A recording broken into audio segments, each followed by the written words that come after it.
Hola Futurers, ¿cómo están?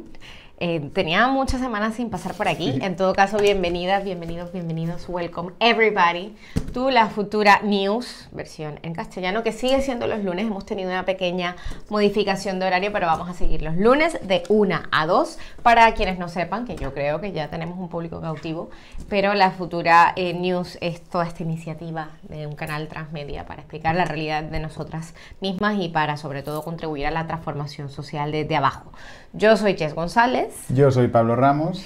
Y aquí estaremos hoy en este programa que conserva la misma estructura. Vamos a hablar de actualidad, vamos a charlar tranquilamente, vamos a reaccionar a las cosas que están pasando y finalmente acabamos con una entrevista a la periodista Olga Rodríguez, de quien les hablaremos más adelante. Pero atención, porque el martes a las 7 estrenamos nuevo programa, Generación Sin Miedo, con Carla Galeote, para hablar sobre temas que nos atraviesan a la gente joven. Bueno, pues eso, los problemas a los que nos enfrentamos, la realidad en la que estamos, y estrena haciendo el programa con la psicóloga y escritora María Esclapez. También el miércoles a la 1 igual, La Futura News en catalán, y entrevistarán a Tania Safura Adam, periodista y crítica cultural, y el jueves vuelve la Academia Geri con nuestro curso de Estrategia Digital y de Tecnopolítica, con Toret y con Guiomar. Y con un experto en redes que será Julián Macías. Bueno, muchísimas cositas para esta semana. Total. En todo caso, si tienen más dudas sobre lo que es La Futura, sobre nuestros contenidos, sobre lo que hablamos aquí, les recomendamos que vayan a nuestra web, a lafuturachannel.net. Ahí hay mucha información sobre nuestro contenido, sobre nuestra programación. Y aprovechamos también para darle la bienvenida a la gente que nos ve en chat y obviamente también que nos sigan en todas nuestras redes, en Twitch, en Instagram, en Twitter, en Court, en todo. Así que empezamos con este despliegue de las noticias más importantes para La Futura. Así que adentro vídeo. Vamos allá.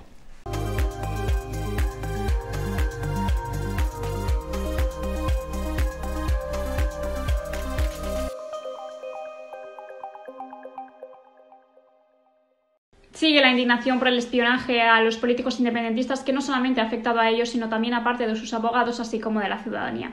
Hace falta recordar que este espionaje viene dado por el software Pegasus, que pertenece nada más y nada menos que al CNI, demostrando que tendríamos un gran problema como país si se demuestra oficialmente y judicialmente que ha habido un espionaje por parte de instituciones españolas a políticos, a parte civil y así como a abogados de nuestro país, demostrando que estaríamos enfrente del mayor espionaje que se ha dado en el siglo XXI en Occidente y demostrando además que tenemos un problema de transversalidad, de transparencia y de democracia de nuestras instituciones.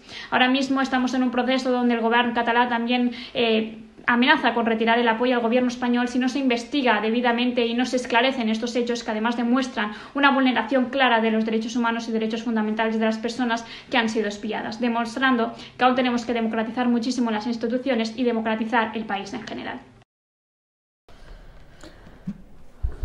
Bueno, aquí... Sí. Es que salió... Vale. Sí. No, que salió como... No sé, me he liado.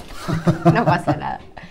Bueno, comentamos un poco todo el tema del espionaje, que es un espionaje, en este caso, hablando de líderes independentistas, pero no tenemos que quedarnos solamente con esta foto. Esto es un ataque a la democracia en general, ¿no? Es gravísimo la vulneración de derechos. Hay que ir hasta el fondo de esta cuestión. Todo parece apuntar que Rajoy, que venía de Rajoy.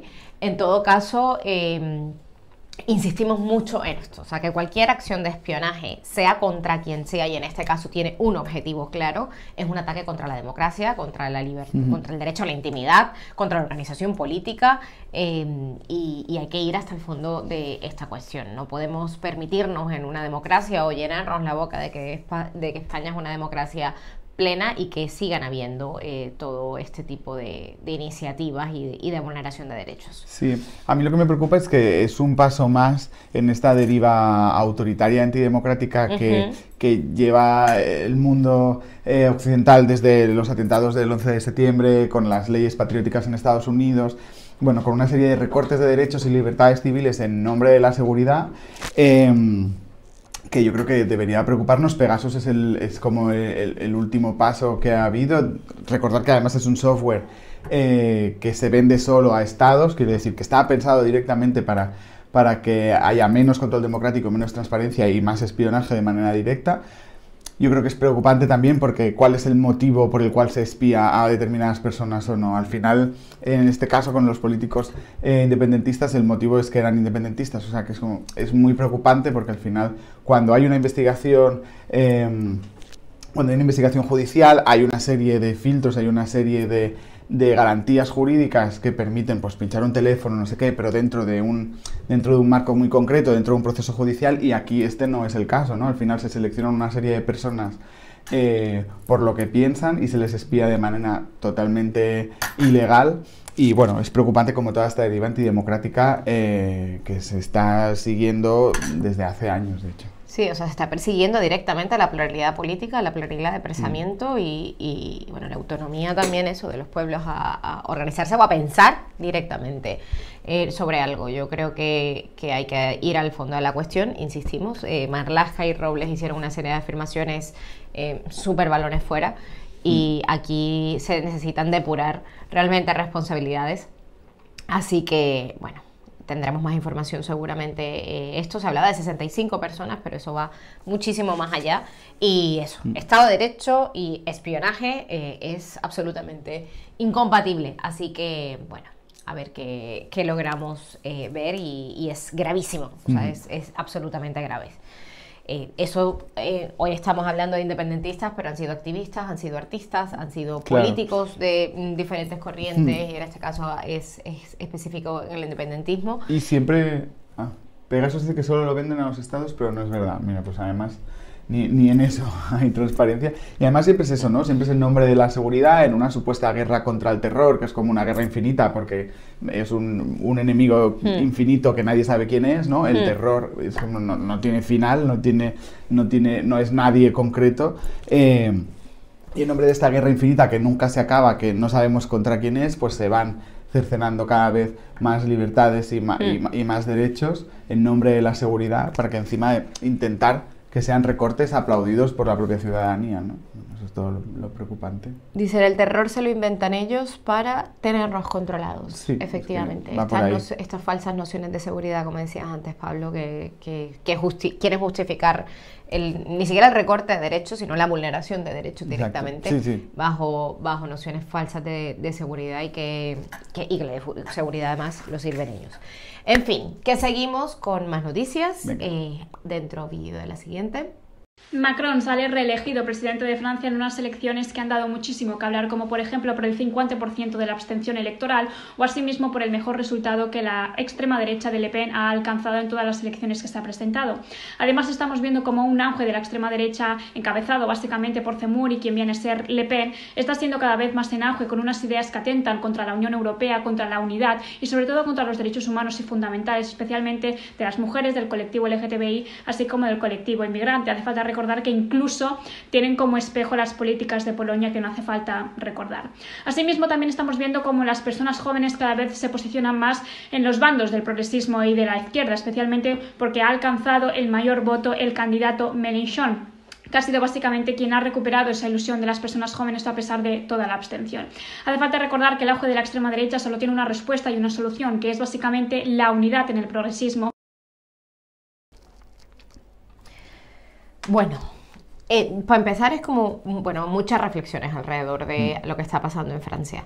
Teniendo en cuenta la baja participación, ¿no? Lo que se hablaba también de la desafección política de los jóvenes.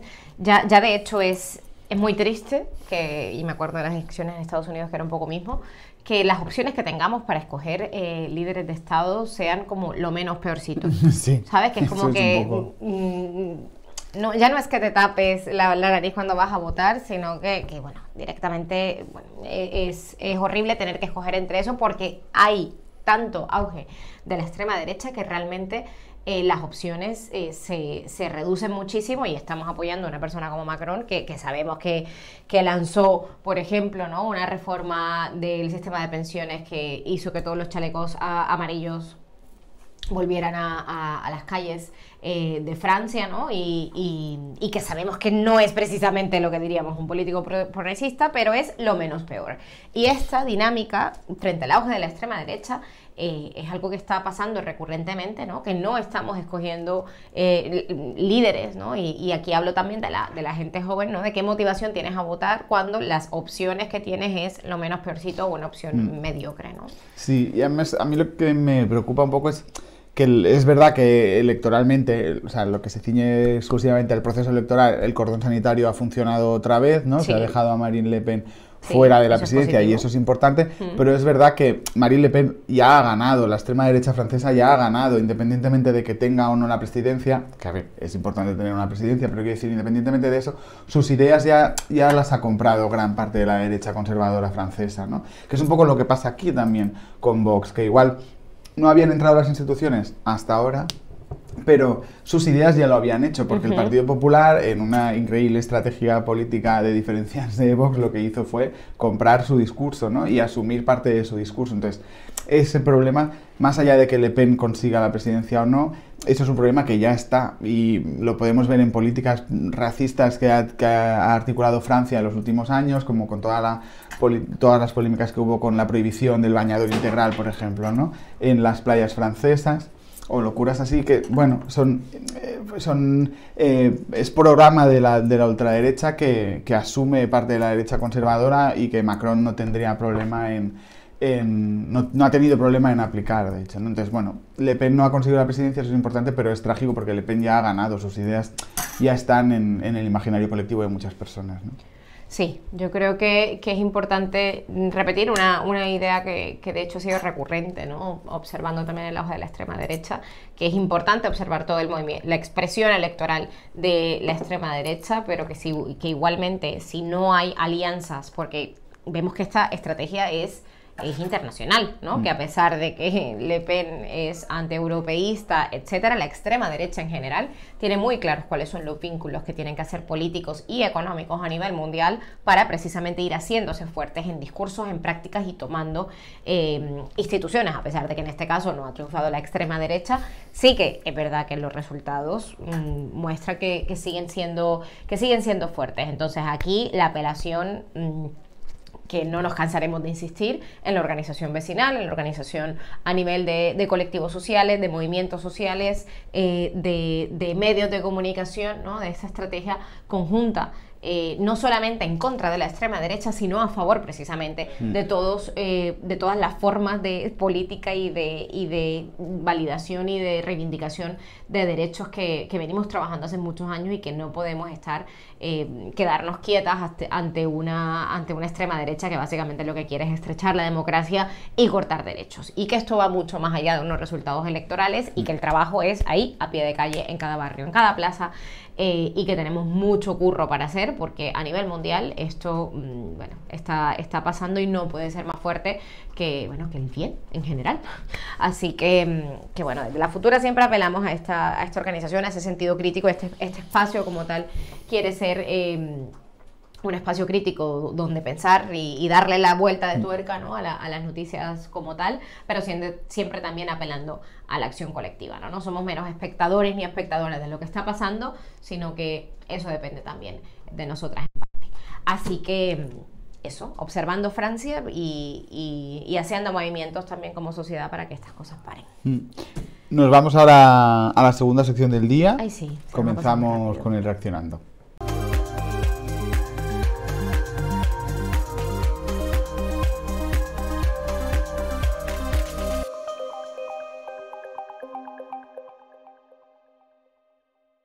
Tres Rolex, 12 coches de alta gama, un yate en Gibraltar y una casa de 1 millón de euros. Todo esto es lo que, según la Fiscalía, se compraron Alberto Luceño Cerón y Luis Medina Bascal con las comisiones millonarias que cobraron del Ayuntamiento de Madrid de Almeida por la compra de material sanitario defectuoso en los peores momentos de la pandemia.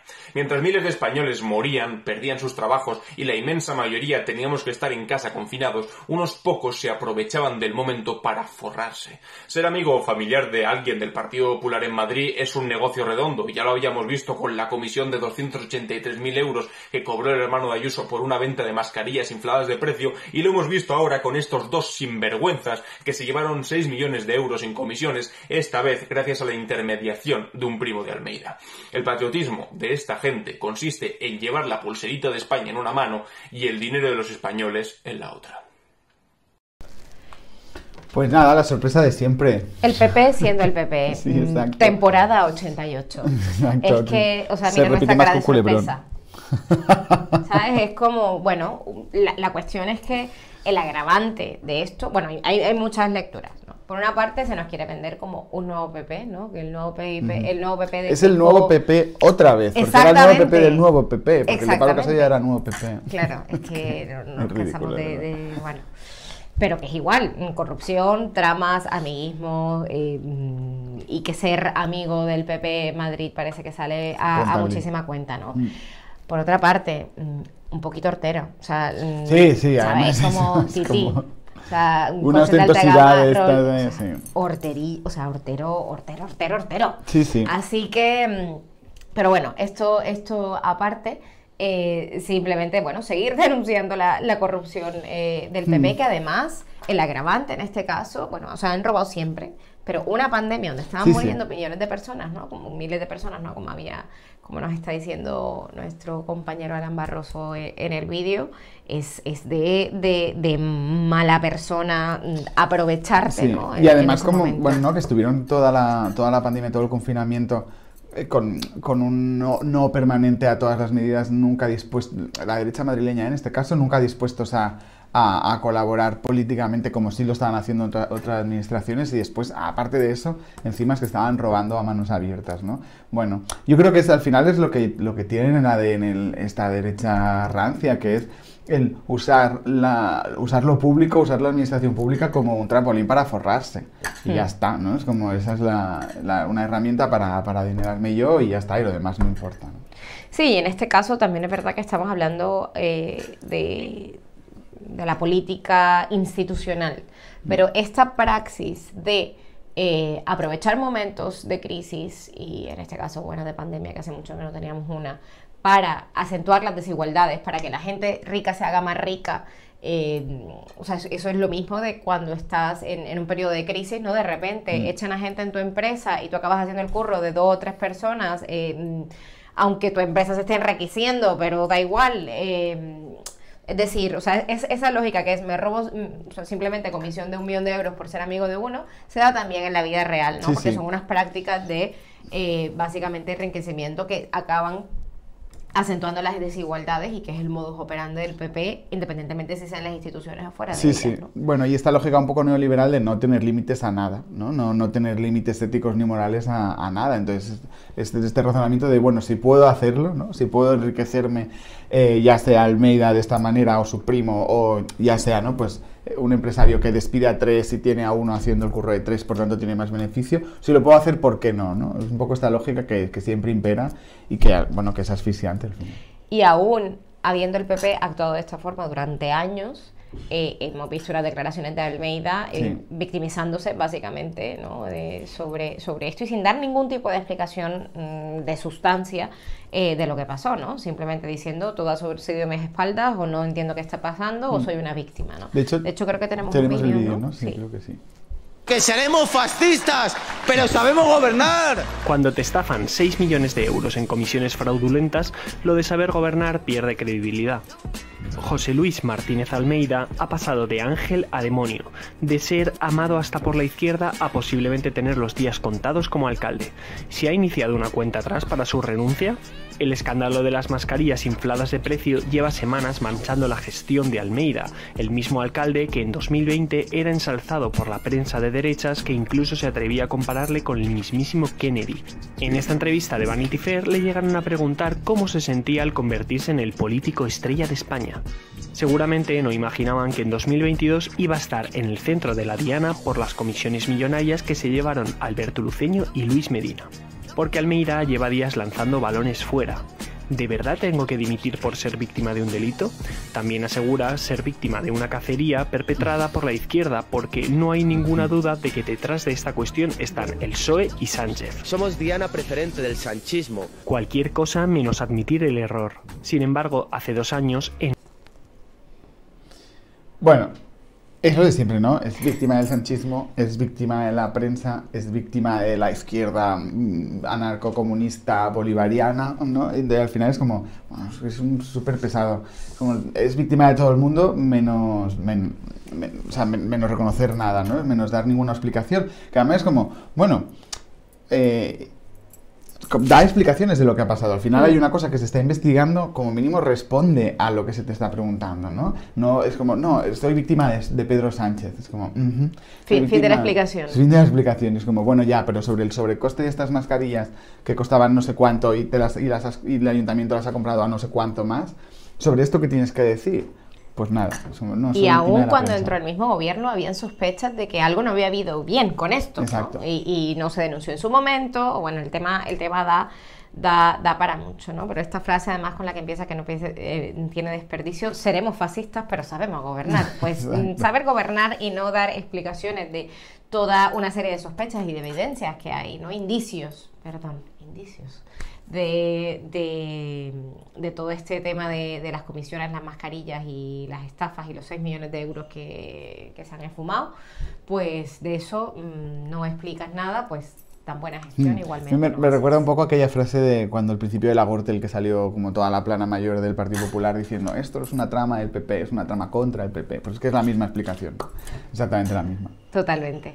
Oye, me acabo de acordar del meme ese, bueno, video meme de la víctima, ¿no sabes cuál es? No. Ay, mira, lo preparamos para la próxima, la próxima futura, cada vez que hablemos de según quién, es que se creen las víctimas, ¿no? Pero bueno, ya lo pondremos, el remix, que me gusta mucho. Tenemos otra cosilla, ¿no? En todo caso, seguimos. Venga, otra buena noticia. ¿Buena o qué? ¿Buena? No, era broma. A ver, perdón. Bueno, a ver, habrá Olga Ruiz Carmona, que por cierto, bueno, es una periodista ahora digo, no sabía si estaba viendo. Que queremos mucho, bueno, yo le tengo mucha estima, coincidí con ella en unos programas. Y simplemente se plantea una pregunta, ¿no? Ante esta foto maravillosa en la Copa del Rey, ¿habrá baños para mujeres en el palco? Es muy fuerte, parece parodia, te lo digo en serio, en plan, como dicho a propósito. Sí, una foto que sería normal, ¿no? Normal, entre comillas, ¿no? Hace años, básicamente, pues aquí, de repente. O sea, esto es el palco de la final de la Copa del Rey que ganó el Betis, creo, ayer. Sí, ganó el Betis. Y bueno, este es el palco del estadio. Hay una, creo, que es una prueba de agudeza visual, ¿no? Sí, hay una persona. Pues la hemos encontrado a Wally. Sí. Es de verdad que... Bueno, además, todos como súper igualitos, ¿sabes? Sí. Bueno, un uniforme de traje corbata.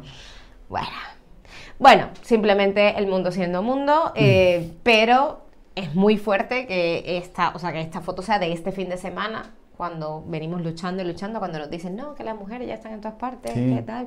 Pues mira, aquí no están, aquí los señoros viendo el palco en la Copa del Rey y seguimos igual.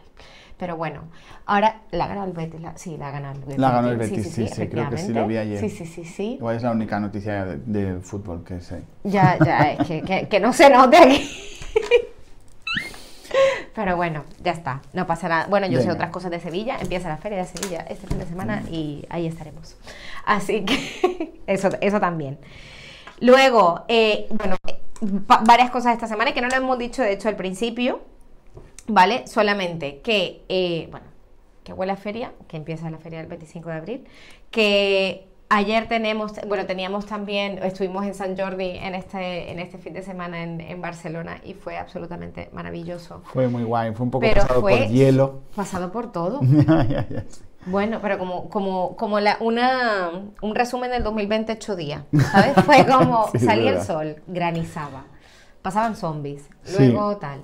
Pero bueno, esto el sábado y hoy, 25 de abril, tenemos que, conmemoramos la revolución de los claveles, o sea, el sábado de rosas y ahora de claveles. Y ahora de claveles, ¿no? Cuando en 1974, el 25 de abril, acabó la dictadura. Bueno, aquí tenemos un tuit de Yolanda también, que recordamos con emoción: la gran lección fraternal del pueblo portugués, su defensa de la igualdad y la democracia, Frente a la intolerancia, el odio debe pervivir aquel esperanzador mensaje de paz, libertad y alegría. Libertad y alegría también porque en ese momento las excolonias, ¿no? Las colonias de ese momento que tenía Portugal, que eran Cabo Verde, Guinea-Bissau, Angola, Mozambique, fueron concedidas la independencia, todo que eso suene súper colonial, digamos, pero suena súper colonial, pero empieza otra etapa en la cual se considera Portugal Estado democrático y de derecho, y también, desde la Futura conmemoramos todas estas fechas. Así que con esto acabamos nuestras reacciones, que hoy estuvieron un poco negativa la cosa en general, sí, ha sido un poco pero duro. hemos acabado en este tono positivo. Y pasamos a nuestra sección para charlar tranquilamente.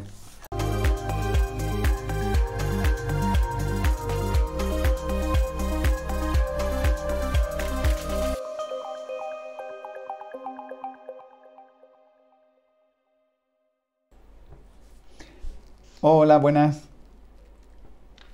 Hola, ¿qué tal? Hola, Olga. Bueno, primero te saludamos. Te saludamos y te presentamos. Estamos con Olga Rodríguez, que es periodista especializada en Oriente Medio, información internacional y derechos humanos. Es cofundadora del diario.es y además ha escrito diversos libros en el que analiza diversos conflictos de Oriente Medio, y entre ellas las revueltas árabes. Ha cubierto noticias de ámbito internacional, como las revueltas de Egipto o el conflicto en Palestina y en Siria, entre muchos otros. Ha recibido también muchos premios y muchos reconocimientos por su trabajo y compromiso, y es una gran referente, y estamos encantadas de tenerte aquí. Yo, como la mayoría de periodistas del diario.es, pues soy muy fan. Sí, te damos la bienvenida, y siempre decimos que en esta sección invitamos a personas que son referentes para nosotras y que podemos de alguna forma compartir vuestro relato y ampliarlo también a través de la Futura Channel. Así que gracias por aceptar esta invitación, Olga, de estar aquí con nosotras. Si te parece, empezamos. Uno de los motivos que tenemos también en la Futura Channel para nacer y para crearnos, ¿no?, como canal para la transformación social, es precisamente hacer frente a toda la desinformación que a veces hay en los grandes medios de comunicación mainstream, ¿no? Y de alguna forma poner uno de nuestros eslogans es poner un poco de señal en medio de tanto ruido. Ahora tenemos, muchas cosas que podemos comentar a nivel de panorama internacional. Está todavía, de hecho, caliente el resultado de las elecciones francesas con la victoria de Macron, y un gran resultado también para la extrema derecha. ¿Qué hacemos con esto? ¿Cuál es la lectura, una lectura así un poco en caliente que nos podrías hacer, teniendo en cuenta que estamos hablando de un movimiento a nivel global, a nivel internacional, perfectamente organizado, y que es una tendencia que ya vemos viendo en los últimos procesos de elecciones alrededor del mundo? ¿Qué opinión te merece? Bueno, el crecimiento de la extrema derecha obedece a diferentes factores, ¿no? Pero uno de ellos es cómo se ha normalizado esa extrema derecha. Se ha normalizado en el debate público, en los platós de televisión, en muchos medios de comunicación, y también a través de las políticas institucionales se han asumido algunas premisas defendidas por la extrema derecha, ¿no?, como puede ser el racismo.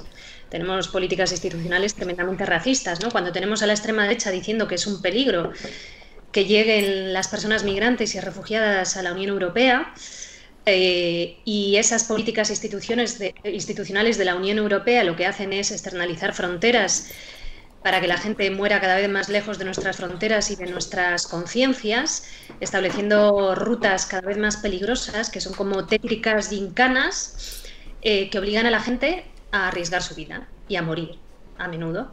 Eso, mientras no se aborde eso de una manera seria, con una cultura de derechos humanos y con una voluntad de responsabilidad y de cultura democrática propia del siglo XXI, eso también da alas a la extrema derecha, porque si tú quieres contrariar y contradecir esos argumentos, tienes que demostrarlo también a través de las acciones, ¿no?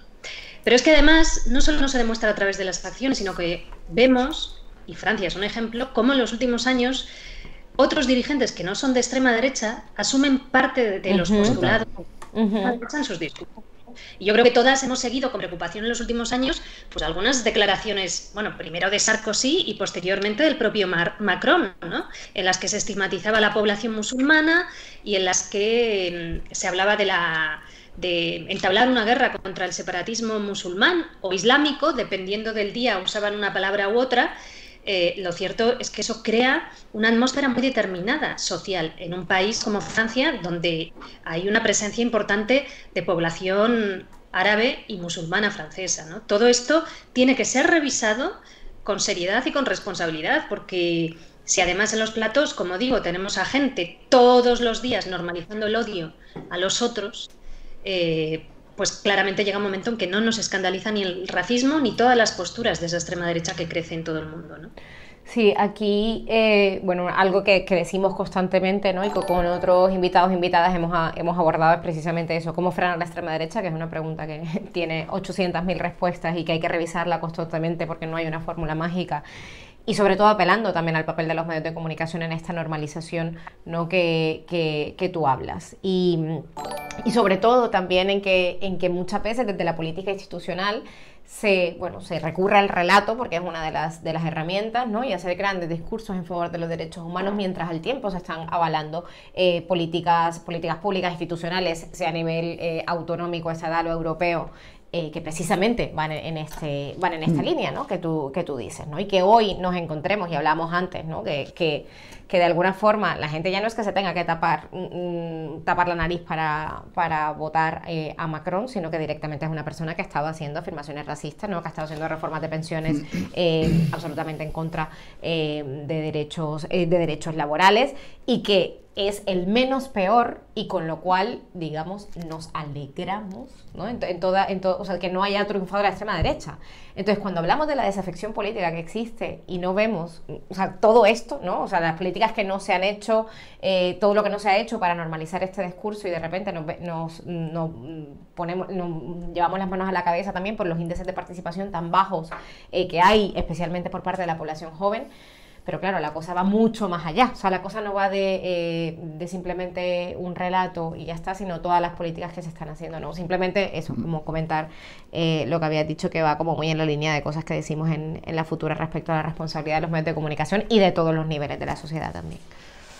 Sí, queríamos también preguntarte sobre los artículos de ridiculizar la paz y jalear la guerra.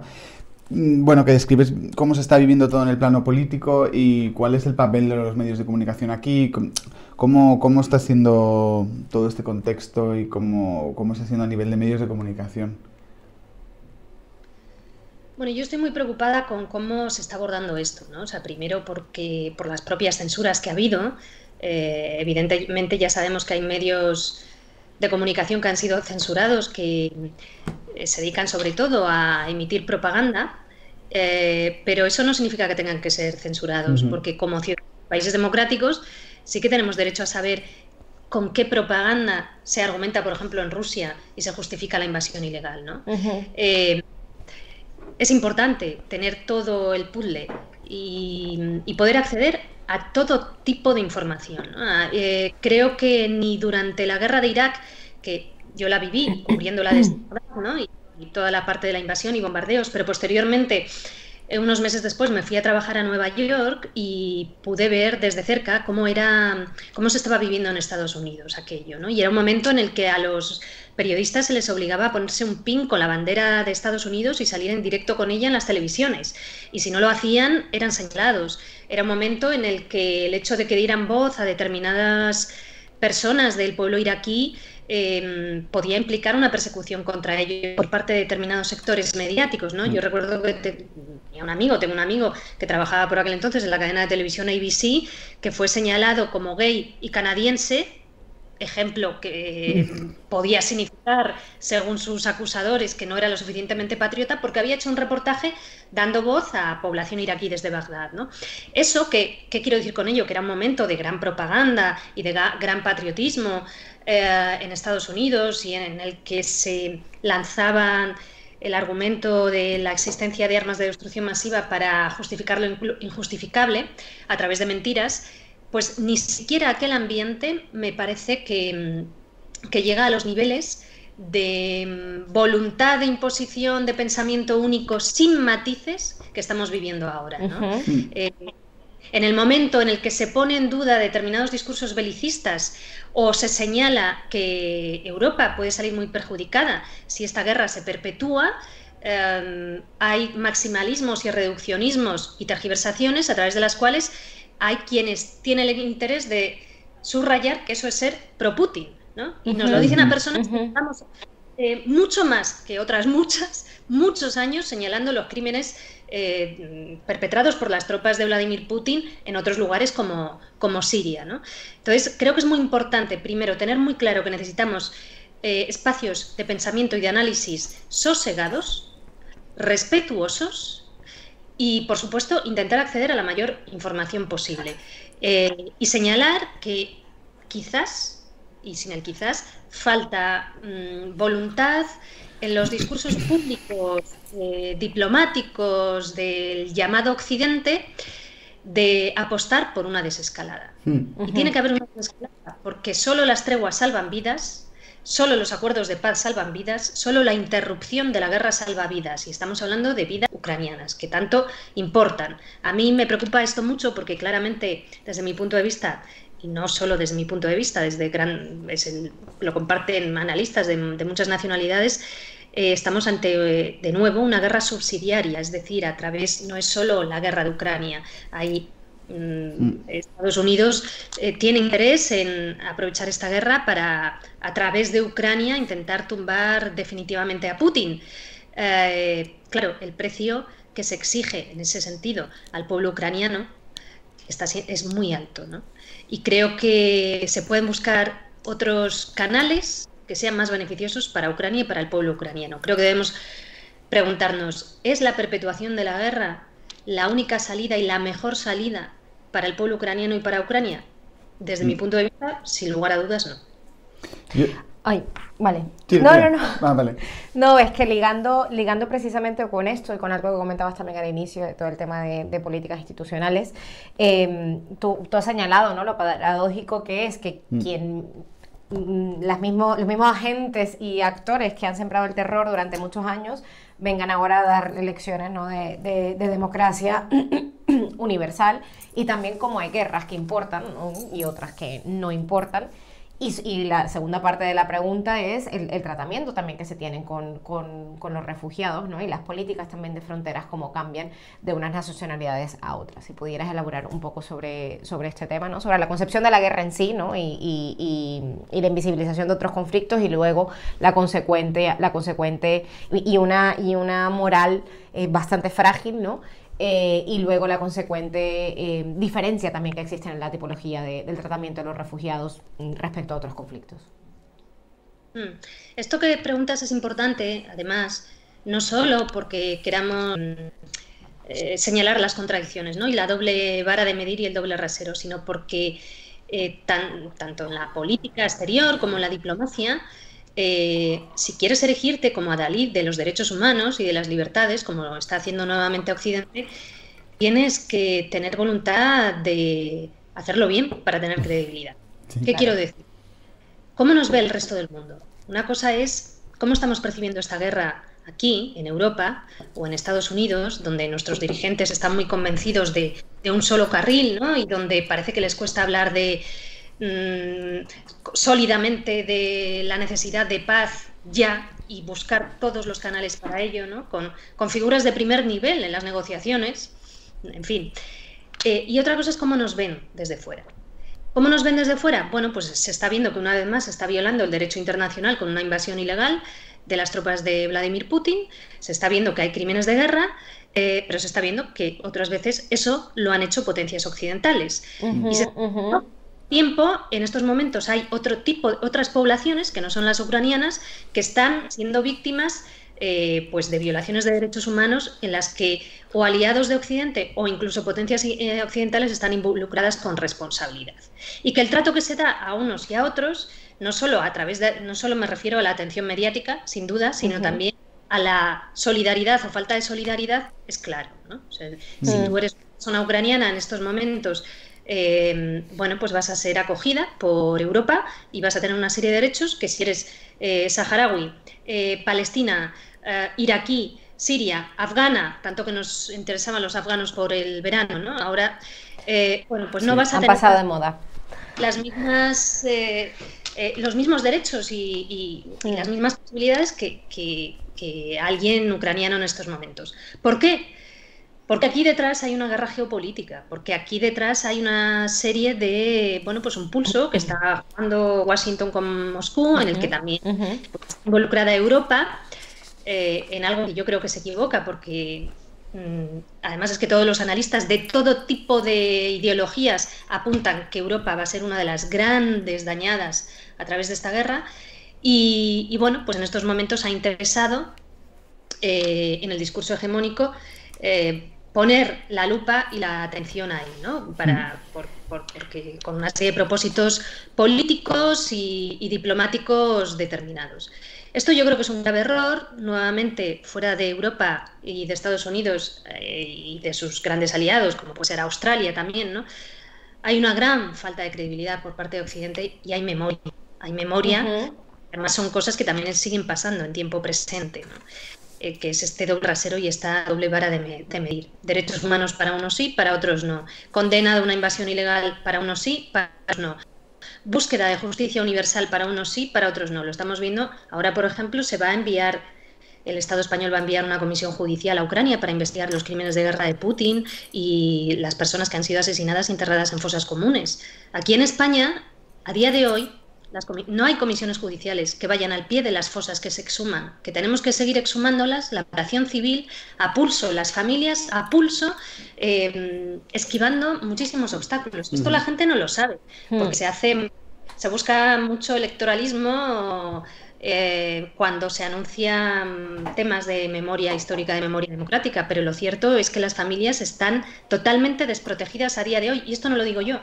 Se lo dice Naciones Unidas a España todos los años en sus informes. Es algo terrible. La impunidad del franquismo sigue viva. Me parece muy bien que vaya una comisión judicial a Ucrania, pero empecemos por nosotros, ¿no? Porque si no, la credibilidad va a ser muy pequeñita. Yo creo que estás abriendo un montón de hilos súper interesantes. Esto nos lo guardamos para después, ahora que hablabas de memoria democrática, pero por rescatar algunas cosillas que están saliendo en el chat y un par de preguntas que yo te quería hacer también. En el chat comentan que Colombia es un buen ejemplo de la intervención norteamericana en conflicto armado para garantizar el acceso a los recursos naturales, por ejemplo. Y yo también te quería preguntar que, ahora que hablabas del papel de Europa y así, yo tengo la sensación un poco de que Europa está siendo como subsidiaria de los intereses de Estados Unidos, ¿no? Entonces, no sé si hasta qué punto eso es así o cómo funciona así, ¿no? Pero tengo un poco esa sensación de como que la Unión Europea va al ritmo marcado ¿no? Y no acabo de entenderlo también porque no acabo de entender cuál es el interés de eso. Sí, bueno, es que es difícil de entender realmente porque es la asunción de una postura en contra de nuestros propios intereses. Exacto, justamente.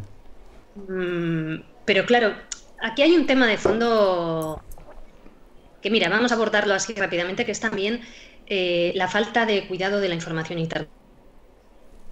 Uy, se ha colgado. Fallos del directo. De lo que ocurre fuera de nuestras fronteras, la gente no tiene mucho conocimiento de lo que ocurre, ¿no? En otros lugares del mundo y de cuáles son las dinámicas de la política exterior y de la política internacional y de la geopolítica. Entonces, cuando ocurre una cosa de estas no entendemos absolutamente nada. Yo creo que Ucrania tiene derecho a defenderse. Ahí va, tenemos... Pero... estamos perdiendo por momentitos. Hay momentillos que se corta. Vaya. Vale, bueno, pero sigamos. Sigue. No, que decía que hay que tener en cuenta que los dirigentes europeos deberían tener la honestidad de explicar a sociedades cuáles son los pros y los contras de la perpetuación de esta guerra y de que estemos involucrados en esta guerra. No sé si me escucháis ahora o no. Sí. ¿O me veis? Sí. Ah, vale. Y yo creo que no ha habido ese ejercicio de honestidad, ¿no? No lo hubo al principio, entonces al cabo de los días pues la gente empezó a descubrir que esto iba a contribuir a la inflación, a la subida de precios de alimentos básicos o de los carburantes, y aún así no se ha explicado lo suficiente, ¿no? O sea, ¿qué implica decir cosas como lo que decía el otro día Boris Johnson, que es uno de los grandes adalides del Brexit, que vamos a analizar esto bien? ¿A quién interesa y a quién no interesa la perpetuación de la guerra? Y este hombre decía que esta guerra tenía que durar hasta el final, hasta el último ucraniano, ¿no?, que diera la vida por su país. Bueno, primero eso lo puede decir el presidente de Ucrania, no el primer ministro británico, porque es terrible, ¿no? Sí. Y en segundo lugar, bueno, hablar en nombre de todo el pueblo ucraniano, esto es muy relativo, ¿no? Es como quien hablaba en nombre de todo el pueblo iraquí. A ver, tenemos a toda la población masculina de entre 18 y 60 años obligada a que hay un porcentaje importante de la población luchar por su país, y habrá otro que no, porque no quiera jugarse la vida y morir en primera línea de batalla. Pero sin duda creo que si en el siglo XXI el ser humano es incapaz de hacer entender que puede haber más salidas que llegar a que el último ucraniano tenga que dar su vida, como decía Boris Johnson, habremos fracasado como civilización. Porque claro que hay salidas alternativas a la perpetuación de la guerra. La perpetuación de la guerra puede implicar que en un momento dado estemos más involucrados directamente países europeos y que esto se convierta en una gran guerra. La perpetuación de la guerra implica que cada día va a seguir muriendo ucranianos, que cada día posterior sea más difícil. Cada día de guerra nos alejamos más de las posibilidades de un acuerdo de paz, lo cual es terrible, ¿no? Y aquí, que hay sí, hay un poquito de interferencia, pero podemos seguirte las ideas principales de lo que estás diciendo. Y aquí hagamos un inciso, bueno, porque lo has mencionado, bueno, y porque es tu oficio, ¿no? Como periodista, ¿no? La importancia de acceder a buena información para que, o sea, bueno, buena información por parte de líderes que no siempre o casi nunca dan la información realmente de las implicaciones que pueden tener, o sea, de los movimientos en sí, internacionales, y las implicaciones que pueden tener para la población. Pero entrando más en el ejercicio periodístico, ¿no? Teniendo en cuenta que estamos en un contexto de polarización y la dificultad de respetar una mínima pluralidad mediática a la hora de narrar la situación actual, queríamos preguntarte cómo se vive estas tensiones dentro de la profesión como tal, ¿no? Cómo se vive dentro del gremio, entre las personas que ejercen el periodismo, estas dificultades, ¿no? para poder proveer información también de calidad en general, pero específicamente en movimientos de tanta sobreinformación y de tantos intereses de por medio. Yo no sé responderte a eso mucho porque cada vez ejerzo menos el periodismo, es decir, estoy vinculada a un medio de comunicación donde tengo espacio para análisis y para poder publicar reportajes, pero la verdad es que cada vez me dedico menos al periodismo y no estoy dentro de una redacción en el día a día en la que donde se decide el día a día, los enfoques y donde suele haber, bueno, pues las posibles presiones que puedan llegar, ¿no? Yo pues he buscado espacios de independencia y de libertad que tienen un precio muy alto, ¿no? En el sentido de que tengo que dedicarme pues a otras cosas también para ganarme la vida, pero que eso también me sirve para poder seguir publicando lo que quiero, ¿no? Y muy contenta, ¿no? O sea, teniendo un espacio sin ningún tipo de limitación. ¿Cómo se vive en el periodismo? A ver, el periodismo sufre una crisis de identidad a nivel global importante, por muchas razones que sabéis, porque habéis abordado alguna vez, ¿no? Pero desde una crisis porque hay que pensar de qué vive el periodismo, y no es fácil, ¿no? Para poder ser independiente, porque al final el periodismo muchas veces pues tiene que vivir del dinero que le da a los grandes poderes y por lo tanto no puede ser independiente al 100%. Y luego también una crisis de identidad, porque bueno, ha habido hasta un cambio de formatos, la llegada de Internet y momentos de gran voluntad de control del periodismo en muchísimos lugares, ¿no? Y eso está ocurriendo en todas partes, ¿no? Dice David Simon, que es un periodista estadounidense, guionista de series excelentes como The Wire, que hay un antes y un después en el periodismo marcado por el momento en que los medios de comunicación salen a bolsa, es decir, en que el poder financiero entra como accionaria en muchos medios de comunicación. Eso pasó en Estados Unidos y también ha pasado aquí, ¿no? ¿Y qué implica eso? Que, bueno, pues que al final se crean en las que es fácil ser periodista si no te sales del carril, ¿no?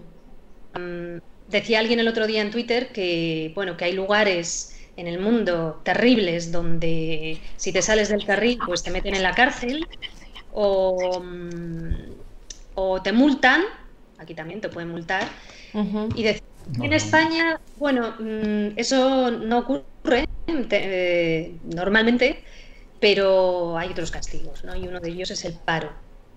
Y es verdad que si te sales demasiado del carril, ¿no? y cruzas determinadas líneas, pues estás probablemente condenado al desempleo como periodista. Eso es así, ¿no? Bueno, porque cada espacio mediático tiene sus límites. Es verdad que al mismo tiempo Internet nos ha facilitado espacios informativos más libres, porque no requieren de tanto capital para poder crearlos, ¿no? Y mantenerlos, y eso permite que haya periodistas que sean dueños y dueñas de medios de comunicación, que haya vías como esta y otras muchas a través de las cuales se pueda hablar con libertad sin necesidad de tener que tener detrás empresas que puedan condicionarte o poderes políticos que puedan condicionar tus contenidos, ¿no? Pero bueno, es un gran tema, ¿no? Que esto daría para programas en sí mismos, y no me voy a... Sí, bueno, de hecho una de las preguntas que teníamos era precisamente sobre eso, ¿no? Sabiendo que hay una dificultad clara para hacer ese ejercicio, ¿no? Que tú dices, de alejarte de los grandes medios, ir creando otras formas de informar, de hacer periodismo, de mucho más éticas y esos espacios de libertad, ¿no? Misma que tú dices, y el diario.es, bueno, también ha estado como en esta iniciativa, y hay muchos canales de comunicación que están... medios, canales en diferentes formatos que están surgiendo, pero que tienen una dificultad brutal para realmente llevar a cabo esa tarea. Hay referentes en otros países, en otros contextos, Olga, de los cuales podríamos aprender a la hora de poder ayudar a garantizar ese derecho a la información tan importante para la ciudadanía, para la sociedad en general, y cosas que no se estén haciendo en España, digamos, y que se podrían hacer precisamente para caminar un poco en ese sentido. Proyectos en otros países, me decías. Sí, o maneras de apoyar, digamos, de garantizar el acceso a la información, ¿no? Que es, o sea, que lo que tú decías, ¿no? Yo busco un espacio de libertad y de tranquilidad, ¿no? Y de rigurosidad, que si estoy en ciertos círculos no se me puede dar, ¿no? Periodistas alrededor del mundo tienen que tener esta necesidad, ¿no? Entonces, que ha habido marcos legislativos o apoyos específicos al periodismo alternativo, ¿no? O iniciativas que de alguna forma desde otros países se lleven a cabo y que desde aquí se podrían impulsar para avanzar en esta garantía del derecho a la información y en esta pluralidad mediática que cuesta tanto en España. Bueno, desde dar más facilidades a proyectos comunitarios, que es verdad que en otros países hay algunos países que han formulado este modelo y que es muy interesante, ¿no? Porque además creo que en sí mismo crea tejido civil, tejido social. Desde eso hasta, bueno, pues me atrevo, como soy cofundadora del diario.es, me atrevo a hablar y a insistir en los modelos que estamos exponiendo, ¿no? Modelos en los que no se dependa tanto de... Que en el accionariado no pueda, para empezar, que no partan de una deuda, ¿no? Porque si parten de deudas eso ya es un problema, económicas, ¿no? De préstamos, y para continuar que no tengan en el accionariado, bueno, pues a fondos de inversión, como vemos que lamentablemente en nuestro país en los últimos años ha ocurrido en muchos medios de comunicación, ¿no? O a determinadas empresas pertenecientes a sectores estratégicos, como pueden ser energéticas, ¿no? Porque eso... O la banca. O bancos, porque eso, claro, va a condicionar los contenidos, ¿no? y que haya un porcentaje importante de financiación a través de la gente, de las personas suscriptoras, de las personas socias, como lo queramos llamar, ¿no? Porque evidentemente el periodismo riguroso, honesto, comprometido, con ética periodística y con una cultura de derechos humanos no puede sostenerse en el tiempo si la gente no puede llegar a fin de mes y tener una vida digna. Y ya sabemos que de por sí este oficio es una forma de vida, ¿no? Porque implica estar pendiente las 24 horas del día, los 7 días de la semana, de lo que ocurre y es, pues eso, una forma de vida que exige muchos sacrificios como para encima no poder llegar a fin de mes o si llegar de una manera excesivamente precaria, ¿no? Entonces eso es importante. Yo siempre digo en las facultades, doy clases en un par de másters y cursos y cosas y siempre digo que estar bien informada es una militancia para cualquier ciudadana, sí. Porque hay mucho ruido cada vez más y luego muchas fake news y mucha basurilla, ¿no? Entonces, encontrar las claves para entender qué ocurre no es fácil y hay que saber desgranar y separar el grano de la paja y confirmar, contrastar, en fin, requieren muchísimo tiempo. Y eso que nosotras, que como periodistas lo hacemos y dedicamos todo el tiempo de nuestra vida a ello y aún así a veces no es fácil hallar las claves, ¿no? No es fácil. Pues imagínate la gente que no es periodista y que tiene que trabajar en otras cosas y que se trabaja muchas horas y que llegas a casa hecha polvo y que no tienes tiempo, ¿no? O sea, por eso digo que es una militancia, porque no es fácil estar bien informado y hacer una información de calidad. Y por lo tanto, la ciudadanía tiene que entender que el periodismo y la información es un pilar básico de todas las sociedades libres y democráticas. Una sociedad mal informada es fácilmente manipulable, lo sabemos bien, y que por lo tanto hay que premiar de algún modo el periodismo de calidad. ¿Cómo? Sosteniéndolo, ¿no? Porque no es tan fácil encontrar ese periodismo de calidad y vemos cómo hay un periodismo basura, hay infoentretenimiento, hay tergiversaciones, hay falsedades y hay una normalización de discursos de odio. Yo recuerdo hace años cuando fueron los primeros atentados en París, cómo en prime time había 6 señoros, porque además eran 6 señoros, no había ni una tía, cuando en este país hay profesoras en las facultades arabistas maravillosas que tienen un conocimiento estupendo, hablando del yihadismo y de la sociedad, confundían árabe con musulmán y decían cosas. Había un señor ahí que está todas las horas del día en la tele que estaba diciendo que los árabes tienen en el ADN su incapacidad de integrarse, ¿no? Bueno, esto es muy serio. Esto es muy serio. Pero esto ocurre todos los días en muchas televisiones. Entonces, por eso es tan importante que ese periodismo de calidad, serio, perdure. Y en este sentido tenemos que seguir explorando estas vías, estas facilidades que nos da Internet, ¿no? Que ya no hace falta, donde se difunden muchísimas falsedades, pero que al mismo tiempo agarrar lo bueno de Internet, ¿no? No hace falta pagar nada por vías satélites o por rotativas como era preciso antes, ¿no? De que surgiera esta herramienta. Y ahora cambiando un poco de tema y recuperando el hilo de la memoria democrática que hablabas antes, queríamos preguntarte, bueno, creo que cuando empezó la guerra de Ucrania estabas en la fosa donde había sido sepultado tu bisabuelo, puede ser, que fue asesinado y desapareció en el 36. Bueno, queríamos que nos explicases un poco cómo crees que se puede avanzar un poco en la lucha por la memoria democrática o en la dignificación de la memoria democrática o su recuperación. Bueno, yo creo que siguiendo las directrices que nos da Naciones Unidas y que seguimos sin cumplir, garantizando verdad, justicia, reparación y garantías de no repetición.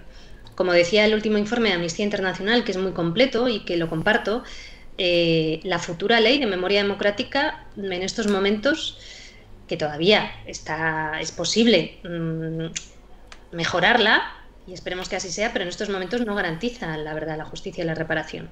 No va a haber justicia porque España sigue sin investigar y tampoco deja investigar, por ejemplo, a la jueza argentina que tiene encima de su mesa pues muchísimas denuncias de de víctimas y de familias de víctimas del franquismo.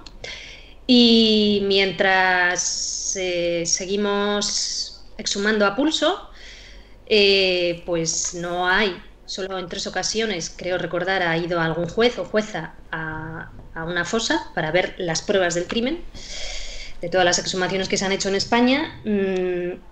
Tampoco se han impulsado comisiones de la verdad y tampoco hay reparación, ¿no? O sea, yo podría estar horas contándoos la odisea que ha sido conseguir la exhumación de la fosa donde está mi bisabuelo y más de 70 personas más asesinadas en el 36 en León, donde no hubo frente de guerra, fueron sacados de sus casas, casa por casa, pueblo por pueblo, simplemente por sus ideas, ¿no? Y por haberse opuesto al golpe de Estado. Nunca empuñaron las armas ni nada, como ocurrió en la mitad del país. Si las hubieran empuñado para defender la democracia, tampoco habría sido fantástico también, ¿eh? Pero bueno, que quiero decir que es que en muchos lugares de este país ocurrió eso y no lo sabemos, ¿no? O sea, no... simplemente eso tiene un nombre en derecho internacional, o sea, la persecución ideológica y el asesinato en muchas provincias de este país, donde además el modus operandi era luego asesinarlos en pueblos donde nadie los conocía, eso tiene un nombre en derecho internacional, que es crimen de lesa humanidad o genocidio, ¿de acuerdo? Bien, esa fosa no está ni en el mapa de fosas de la Secretaría de Estado de Memoria Democrática, la fosa que hemos exhumado, y como esa otras muchas. ¿Por qué? Porque no es una fosa fácil. ¿Por qué no es una fosa fácil? Porque había un sector del pueblo donde está la FIA, hasta tal punto que convocó una votación de la Junta Vecinal y ganó el no. Votaron en contra de nuestro derecho a exhumar.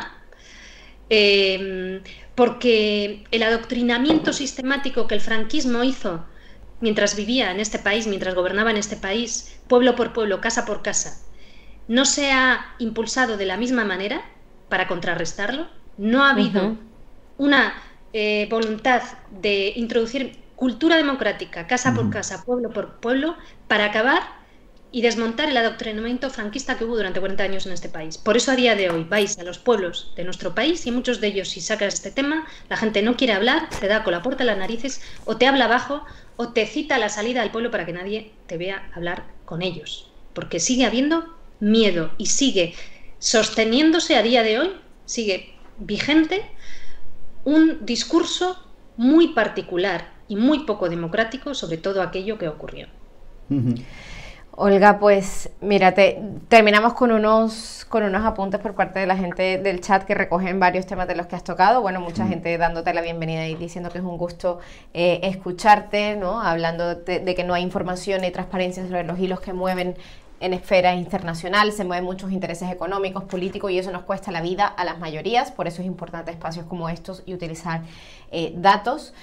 Nos hablan también de que vivimos en un país en el que se pueden decir racistas sin ningún tipo de problema, que vendas el discurso interesa a los dueños de los medios. Gracias a la gente del chat y sobre todo gracias a ti, Olga, por acompañarnos hoy, por ponernos luz. Hablamos de periodismo, hablamos de orden internacional, hablamos de intereses, hablamos de derecho a la información, hablamos de memoria y nos queda muchísimo por hacer. La futura Channel es tu casa y estaremos encantadas de poder seguir conversando contigo en otras ocasiones. Gracias sobre todo por el currazo que hacen desde el diario.es y en otros espacios y gracias por aceptar esta invitación. Muchísimas gracias. Esperamos que hayas estado a gusto en este ratito que hemos tenido para conversar. Un placer, ha sido un gusto, de verdad. Igualmente. Bueno, pues hasta aquí. Sustancia, Sí. Sustancia hoy en el hemos programa. Reducido, pero hemos compactado. Hemos compactado, ¿no? Pero bueno, por hoy se acabamos, ¿no? Pero esta semana, como decíamos al inicio, se viene cargada de muchísimas sorpresas, ¿no? Sí, tenemos el estreno mundial en primicia de Generación Sin Miedo, el nuevo programa de la Carla Galeote, que como decíamos lo va a hacer conjuntamente con la psicóloga y escritora María Esclapez. Luego también el miércoles tenemos a Tania Safuradam, bueno, la futura News en català. Tania Safuradam, periodista y crítica de cultura, súper recomendada, buenísima. Y el jueves a las 7 vuelve la Academia Jedi con el curso de Estrategia Digital y de Tecnopolítica también. Así que bueno, gracias por acompañarnos, gracias Pabli por ser súper buen compi, gracias a todo el equipo que está detrás de La Futura y gracias a todas las personas que nos ven, que participan en el chat. Nos vemos en la próxima edición de La Futura Channel. Hasta luego. Pronto.